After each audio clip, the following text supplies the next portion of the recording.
Friends, welcome back to my channel. ఎన్నికల్లో జగన్ కోలుకోలేని దెబ్బతిన్నారు. ఓటమి నుంచి బయటపడేందుకు ప్రయత్నాలు చేస్తున్నారు. ఓటమిపై పోస్ట్ మార్టం చేయాలి తప్ప ఇప్పుడు అధికారంపై వ్యూహం పన్నడం అయితే సరైన చర్య కాదు అని అయితే నిపుణులు చెప్తున్నారు. ఎందుకనగా ఈ వీడియోలో తెలుసుకుందాము.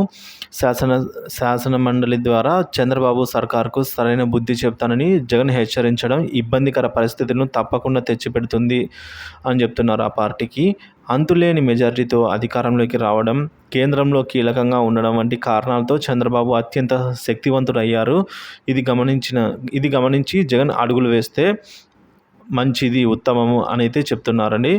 లేదంటే 2019లో వైసీపీ అధికారంలోకి వచ్చిన తర్వాత శాసనమండలిలో ఆ పార్టీకి ప్రాతినిధ్యం లేదు. దీంతో రాజధానుల వంటి బిల్లులు అయితే పాస్ కాలేదు. సో అప్పుడే శాసనమండలిని రద్దు చేయాలని జగన్ భావించారు. కేంద్రానికి కూడా నివేదించారు. కానీ కేంద్ర ప్రభుత్వం నుంచి అనుమతి రాలేదు. ఇంతలో వైసీపీ ప్రాతినిధ్యం శాసనమండలిలో పెరుగుతూ వచ్చింది.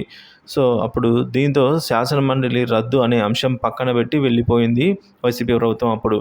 ఇప్పుడు అదే శాసనమండలి వ్యవస్థ ద్వారా వైసీపీ ఉనికి చాటుకోవాలని, టీడీపీ ప్రభుత్వాన్ని అడ్డుకోవాలని జగన్ ప్రయత్నాలు మొదలుపెట్టారు. అయితే జగన్ ప్రయత్నాలను ఎప్పుడో ఊహించారు చంద్రబాబు గారు. ఎన్నికలకు ముందే ఒక అంచనాకు వచ్చారు. అందుకే శాసనమండలి నుంచి ఏ ఒక్కరిని కూడా మంత్రివర్గంలోనికి తీసుకోలేదని చెప్తున్నారు. గతంలో యనమల రామకృష్ణుడు, లోకేష్ లాంటి వారికి శాసనమండలి నుంచి మంత్రివర్గంలోకి తీసుకున్నారు.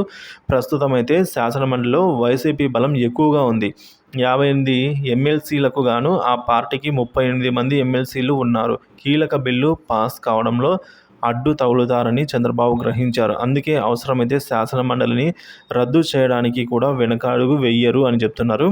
గతంలో మాదిరిగా కేంద్ర ప్రభుత్వం కూడా ఈసారి అడ్డు చెప్పే అవకాశం లేదు. ఒకవేళ చంద్రబాబు శాసనమండలి వ్యవస్థను రద్దు చేస్తే 38 మంది వైసీపీ ప్రజాప్రతినిధులు రాజకీయ నిరుద్యోగులుగా మారడం ఖాయం. అటు టీడీపీకి 1-2 ఎమ్మెల్సీలే మిగిలారు కాబట్టి రద్దు చేసిన శాసనమండలిని రద్దు చేసినప్పటికీ కూడా టీడీపీకి వచ్చే నష్టం అయితే ఏమీ లేదు. కానీ 38 మంది ఉన్న వైసీపీ ప్రజాప్రతినిధులు మాత్రం రాజకీయ నిరుద్యోగులుగా మారడం ఖాయమని అయితే చెప్తున్నారు ఫ్రెండ్స్.